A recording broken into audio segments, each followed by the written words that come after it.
Vonona ny HVM mahafananay anazavo ny eniny novembre zao zay fa fahitanay izy de 1693 sur 1693 de manana candidat ny HVM tegna manompo manan'izay plateforme ny mitondra azy Ira Falimanana no candidat unique ny toanany HVM eto Antananarivo katsikatso io zay ny fiarahamonina politika io fifandresen-dahatra zany tao amin'ny tokonay hoe fa ahoana fa matahotra angana zay le katsikajy mila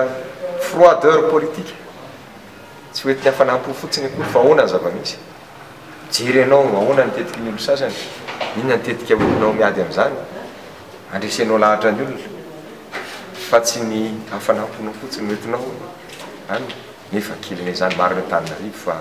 ny 1692 de HVM mateny hitatsika eo zany ny tableau fa ny José de miteny hoe heritaona amin'ny 29 mai zao ny antoko HVM mpafantatra an'izany rehetra zay dia anisan'ny ampiresahana zany amin'ny anniversaire anisan'ny toko zadriny indrindra rehefa miezaka mba hanao zavatra tsaratsara